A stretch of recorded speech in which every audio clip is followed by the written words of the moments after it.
नमस्कार दोस्तों, welcome back to curious for the daily dose of Indian football. And सबसे पहले बात करते हैं यहाँ पे इंडिया अंडर 23 कैंप इश्यू। हम सबको पता है कि कल यहाँ पे 25 अगस्त से भुवनेश्वर में ये यहाँ पे कैंप लग चुका है, लेकिन यहाँ पे 28 प्लेयर में से सिर्फ 13 प्लेयर ही इस कैंप को ज्वाइन कर पाए। जी गाइस, आधे से भी ज़्यादा प्लेयरों ने इस कैंप को मिस किया है एंड ये बड़ा इश्यू यहाँ पे एएफएफ के लिए बन चुका है, क्योंकि 6 सितंबर को आपको पहला मैच यहाँ पे मालदीव्स के सामने खेलना है एंड 10 दिन से भी कम टाइम बच चुका है, लेकिन आपकी पूरी स्क्वाड अभी इकट्ठा नहीं हो पाई है। कुछ क्लब्स यहाँ पे रीजन दे रहे हैं कि हम यहाँ पे अपना दुरांत कप का कमिटमेंट खत्म करने के बाद ही यानी कि 4 सितंबर को ही प्लेयर रिलीज करेंगे। कुछ क्लब्स जो कि दुरांत कप से ऑलरेडी आउट हो चुके हैं वो भी यहाँ पे अपने प्लेयर रिलीज नहीं कर रहे और वो बोल रहे हैं कि हम सिर्फ फीफा विंडो के दौरान यानी कि 4 सितंबर से 12 सितंबर के बीच में ही प्लेयरों को रिलीज करेंगे। एंड कुछ क्लब्स यहाँ पे रीजन दे रहे हैं कि हमारे यहाँ पे एशियन कमिटमेंट्स है, तो ये एक बड़ा इश्यू यहाँ पे एएफएफ के लिए बन चुका है। एंड टू बी ऑनेस्ट यहाँ पे मैं ब्लेम एएफएफ को ज़्यादा करूँगा। क्लब्स भी जो जिन क्लब मतलब दुरांत कप से बाहर हो चुके हैं उनको भी करना चाहिए। आई थिंक उनको प्लेयर रिलीज कर देने चाहिए अब तो मतलब उनको भी जरूर ब्लेम बनता है, लेकिन एएफएफ ने पूरा मिसमैनेजमेंट जिस तरह से किया है आई थिंक इसको बेटर तरीके से हैंडल कर सकते थे। जैसे कि आप अभी एग्जाम्पल है आप गाइज आपके सामने वियतनाम की जो करंटली अंडर 23 टीम है वो यहाँ पे आसियान फुटबॉल फेडरेशन की अंडर 23 चैंपियनशिप खेल रही है और उन्होंने उसी टाइम पे एक दूसरी अंडर 23 टीम को यहाँ पे वियतनाम में कैंप लगा के क्या बोलते हैं कि प्रिपरेशन चालू कर दी है for the AFC under 23 Asian cup क्वालिफायर्स के लिए। तो ये मैनेजमेंट होती है भाई, अगर आप प्री प्लान सारी चीज़ें मैनेज करते हो तो इस तरह के जो इश्यू है क्लब्स वर्सेस यहाँ पे नेशनल कंट्री के या फिर प्लेयर रिलीज करने के उसको आप बेटर तरीके से सोल्व कर पाते हो। एंड इसीलिए मैंने 12 अगस्त को भी गाइज बोला था कि यहाँ पे अगर आईएसएल क्लब्स मना कर रहे हैं प्लेयर रिलीज करने के लिए तो आप आई लीग से भाई कुछ यहाँ पे अंडर 23 प्लेयर्स को ढूंढिए, वहाँ पे भी अच्छे टैलेंट है। ऐसा नहीं है कि बिल्कुल वहाँ पे कोई टैलेंट ही नहीं है जो मतलब आपको नेशनल टीम में रिप्रेजेंट करना क्या बोलते हैं कर ही ना पाए। तो आई थिंक अगर उनको यहाँ पे ऑलरेडी उन्होंने 12 अगस्त से कैंप लगा के कर दिया होता तो इस सिचुएशन को और भी ज़्यादा आपके लिए एटलीस्ट कुछ प्रिपेयर प्लेयर तो मिल जाते रादर देन कि एक भी प्लेयर अब नहीं है, तो उससे तो अच्छा यही होता कि आपके लिए कुछ प्रिपेयर्ड प्लेयर आ जाते हैं। And that's the biggest issue for AFF right now. So let's see how this whole situation will be solve. And मेरे को तो अब ज़्यादा उम्मीद नहीं है to be honest under 23 qualifier से। एंड क्लिफर्ड मिरांडा के लिए भी थोड़ा बुरा लग रहा है, बंदे का पहला ही यहाँ पे नेशनल असाइनमेंट था और उसको अपने क्या बोलते हैं कि प्लेयर सही टाइम पे मिल ही नहीं रहे, तो that's the issue. So let me no guys आप क्या सोचते हो इस पूरे सिचुएशन के बारे में कमेंट सेक्शन में जरूर बताना।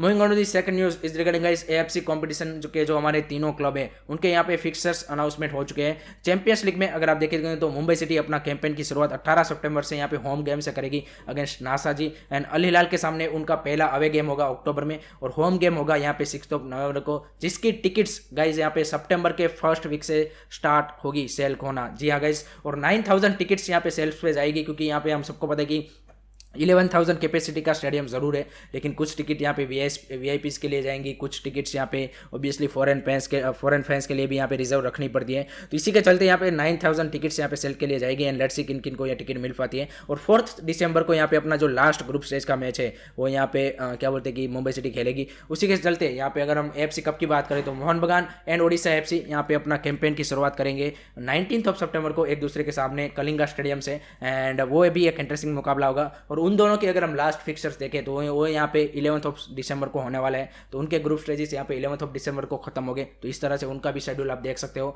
Moving on to the next news is regarding guys यहाँ पे बात करते हैं क्लाइमेट कप के बारे में। जी हाँ गाइस, तो एशिया की सबसे हाई एल्टीट्यूड वाले स्टेडियम में एक क्लाइमेट कप खेला जाएगा, यानी कि लेह लद्दाख में। ये यहाँ पे 11,000 फीट की हाइट पे क्लाइमेट कप खेला जाने वाला है, जिसमें 4 टीमें पार्टिसिपेट कर रही है। एक तो लद्दाख का जो नया क्लब है वन लद्दाख एफसी, उसके अलावा Delhi FC I league club, and उसके अलावा यहाँ पे क्या बोलते हैं तिबेटियन नेशनल फुटबॉल फेडरेशन की team and Ladakh football association की टीम। तो ये 4 टीमों के बीच में 1 to 7 सितंबर के बीच में ये क्लाइमेट कप खेला जाएगा। एंड ब्यूटीफुल स्टेडियम है, आप जैसे कि आपने देखा। एंड क्या बोलते हैं 30,000 कैपेसिटी वाला स्टेडियम है, फुल्ली ऑपरेशनल नहीं है 30,000 कैपेसिटी, लेकिन I think it's going to be really exciting to see. And let's hope कि इसका ब्रॉडकास्ट हो तो और भी ज़्यादा मजा आएगा।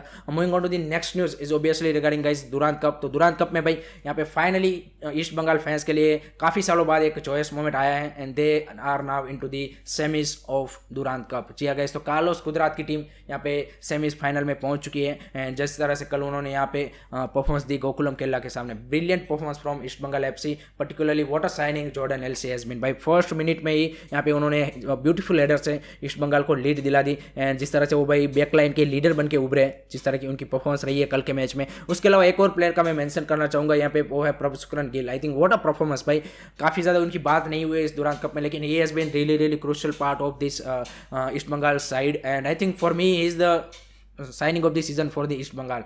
आई थिंक ब्रिलियंट उनको चाहिए था एक ऐसा कीपर की जो जिसके ऊपर वो रिलाई कर पाए, एंड दैट्स वाई उनको यहाँ पे रिलीज भी नहीं किया है उन्होंने अंडर 23 कैंप के लिए, क्योंकि काफ़ी ज़्यादा ज़रूरी है उनकी दुरांत कप की सक्सेस के लिए प्रभशुक्रन गिल की वहाँ पे क्या बोलते हैं हाजिर होना, एंड उसने कल यहाँ पे वो करके दिखाया है। बाकी आप देखिए नोरे महेश ने उन सब ने तो मतलब रेगुलरली जो अच्छा खेलते हो किया ही है, Saul Crespo, Borja Herrera, I think वो सब तो बढ़िया दिखे। जेवियर सिवेरियो थोड़ा सा कल मेरे को उतना ज़्यादा कन्विंसिंग नहीं दिखा, एंड नंदिता कुमार शिकार भी ठीक ठाक लगा, उतना ज़्यादा कुछ खास हम बोलेंगे नहीं। निशु कुमार एंड खाबरा भी फुल बैक्स में ठीक ठाक थे। तो ओवरऑल वेरी गुड परफॉर्मेंस यहाँ पे। गोकुलम केरला ने नो डाउट सेकंड हाफ में अच्छी फाइट पुटअप की, लेकिन still that not enough. And Boba का वो जो मतलब क्या बोलते कि 10 मिनट बचे थे उस टाइम पे जो क्या बोलते कि डिफ्लेक्शन से गोल मतलब एएफसी को कंसीड कर दिया, तो उसी के चलते वहाँ पे मैच उनके लिए ओवर हो चुका था। लेकिन good campaign for the Gokulam Kerala, I would say they have put up a very good fight and that's a great thing. So now East Bengal FC will face North East United in the semifinal first on the 29 August. And Carlos Cuadrat ने बोला है कि no doubt हम यहाँ पे जीते जरूर है, लेकिन स्टिल देयर इज ए मतलब डेस्टिनेशन से अभी भी दूर है। तो उन्होंने आई थिंक वही एटीट्यूड होना चाहिए मेरे हिसाब से कि अभी तक आप डेस्टिनेशन पहुंचे नहीं हो, लेकिन great moment for the east Bengal fans finally. Moving on to the next obviously is today's quarter final, and आज भी भाई एक बड़ा मैच होने वाला है। जी हाँ guys, it's FC Goa versus Chennai FC, Manolo Marquez versus Owen Coyle. I think ये भी एक तगड़ा मुकाबला हमें क्वार्टर फाइनल में देखने को मिलेगा। एंड जिस तरह से भाई एफसी गोवा भी फॉर्म में आ रही है, तीनों ही अपने ग्रुप स्टेज के मैच जीत के आ रही है, जिस तरह से भाई राफेल क्रिवेलारो भाई फिर से चेन्नई एफसी एंड ओएन कोयल के साथ जुड़ के जो परफॉर्मेंस दिखा रहे हैं, आई थिंक ब्रिलियंट। एंड उसकी जो मिडफील्ड है, आई थिंक इंडियन जो डबल पिवर की मिडफील्ड है जितेश्वर एंड आयुष अधिकारी की, वो भी भाई काफ़ी बढ़िया परफॉर्मेंस निकाल रही है। तो that's a great sign for Owen Coyle. अगर हम एफसी गोवा की बात करें तो ऑब्वियसली उनके बाद तो भाई स्टार स्टडेड प्लेयर है, एंड जिस तरह से नोआ सोदोई, ब्रेंडन फर्नांडिस एंड वो सब परफॉर्मेंस दे रहा है। बैकलाइन आप देखिए ओडेओना दिया, संजय सिंह, तो उससे बढ़िया तो बैकलाइन आपको मिल ही नहीं सकती। तो I think it will be a close fight, and जो मेरा प्रेडिक्शन रहेगा इस मैच का, I am saying this match goes into the penalty shootout. Let me know guys आपका क्या प्रेडिक्शन है for this Chennai FC versus FC Goa quarter final 3 of Durand Cup के बारे में कमेंट सेक्शन में जरूर बताना। Moving on to the last news regarding guys ISL transfer. तो यहाँ पे चेन्नई एफसी ने अपनी डिफेंसिव आर्सेनल में एक और यहाँ पे प्लेयर को ऐड कर दिया है, एंड वो है भाई सार्थक गोलोय फ्रॉम ईस्ट बंगाल एफसी। जी गाइज, तो 1 सीजन की यहाँ पे लोन डील पे उन्होंने साइन कर लिया है, एंड ईस्ट बंगाल के प्लेयर अब आपको यहाँ पे इस सीजन के लिए सार्थक गोलोय यहाँ पे चेन्नई एफसी के लिए खेलते हुए दिखेंगे। तो let's see how is going to perform at the Chennai FC. तो that's it regarding guys Indian football news today, and I hope कि आपको वीडियो इन्फॉर्मेटिव लगा हो। Keep supporting Indian football, don't forget to like share subscribe curiosity. जय हिंद, जय भारत।